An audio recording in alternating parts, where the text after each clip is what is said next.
Good Monday morning, micro followers. This is actually take two. I'm still not adjusted to my new phone with the whole pause and stop button on video, so I'm going to bring you up to speed real quick. Today is incubation day, and I have here 22 eggs. I did have this one over here included, but I found a crack in it when I was washing it off, so I had to put that one off to the side, find a replacement for it. I'm shooting for my Australorp. That way I can, one, get my full-blooded rooster back. But all I know is they don't lay white eggs. So that's where I'm sitting right now. I just picked out all of the dark eggs that I can. There's controversy about whether or not you wash your eggs before you incubate them. A lot of people will tell you no. And I do, because nobody likes eggs. In the incubator. Not to mention brown eggs are hard to handle as it is, so it's even harder when they have debris, poop, mud, whatever on the outside of them. So I've got them gently washed. You want to wash them in warm water if you're going to wash them. If you don't, that's fine. Tomato. But if you wash them, you want to wash them in warm water, because it is said that you will open up the pores of the egg and allow bacteria into the egg if you use cool water or cold. So obviously, because you're washing the egg and removing the bloom, you're already making it susceptible to bacteria. Now, if you're putting it into a sterilized incubator, personally, it's not a concern. Not to mention, I also do the hydrogen peroxide dip before I put them in to take care of anything that might be settled on the shell before I put it into the incubator. So that's the stage that I'm at right now, is doing the hydrogen peroxide rinse. And so what I pretty much do there is just that. I just put the eggs in the hydrogen peroxide, give them a good swirl. There's no real rocket science to this at all. The other thing that I do when I incubate that there's also controversy on is dry incubation. And I personally discovered, I started as an experiment just to see if my hatch rate was going to be better.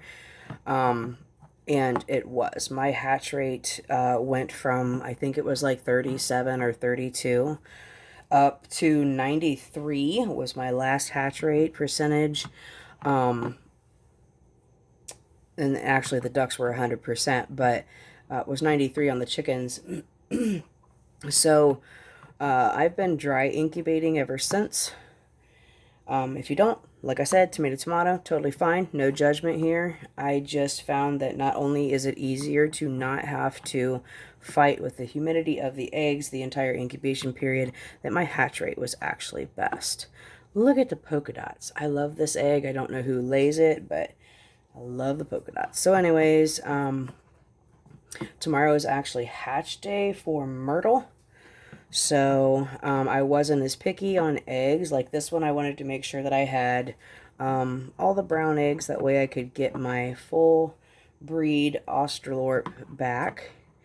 With Myrtle, that was not the case. With Myrtle, I just started collecting up eggs knowing that they were fertile, and plopped them underneath of her. Was hoping that Fifi would follow suit, but she has not so far. However, she is getting some one-on-one time with Beaker, because I'm letting him out, stretch his legs, get some exercise, spend a little time with Fifi. So, now that we have these washed up, we are going to head over to the incubator. It's the moment of truth. Okay, welcome to my Nurture 360 incubator. One thing that I love about this incubator, this thing right here, I know, right? The candling is going to be so much easier.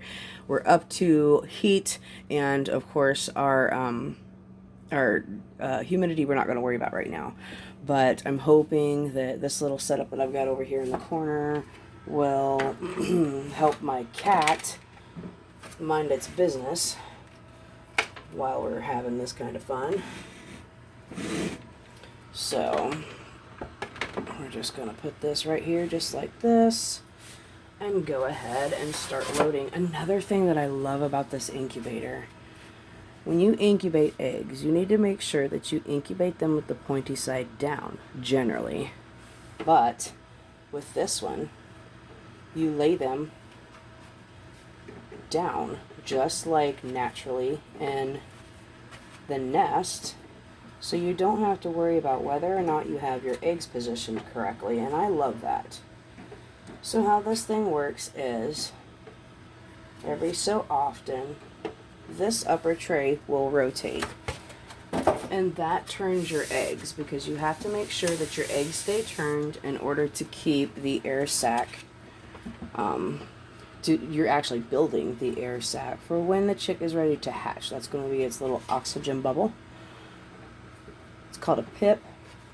It'll poke a hole in that, and that tiny little bubble in there is going to be its first oxygen to breathe until it continues and successfully zips out of its egg.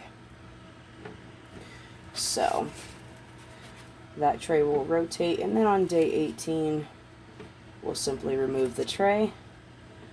Hopefully these eggs are the perfect size to where I could just take the tray and lift up over top of the eggs. If not, I mean, I'll fight with it a little bit. It's worth it. So we have our eggs in. It's going to come back up to temperature. Release any pressure on these cords. So I'll tuck this cord under the other shelf. And I wanted to make sure that I set this in the morning because I personally would love to start the day out with chicks hatching. I've woke up and the chicks were already hatched, so I missed a lot of the hatching process. But so I'm hoping that doing this first thing in the morning is going to kind of help that timeline as far as 21 days from now. So there you are, micro followers. First time using my Nurture Right 360 incubator. I'm totally excited about this thing. Like I've mentioned before, I've waited for this incubator to be back in stock for almost 2 years. So the fact that I actually have one sitting here and there's 22 eggs in it, crossing my fingers for a beautiful Australope rooster, which, you know, with most people, the chances are pretty good. It always seems like there's more roosters than hens. So we are now officially at our 21-day countdown. So follow along if you're not already. This is going to be so exciting. Thanks for watching. I love you guys. Have a good one.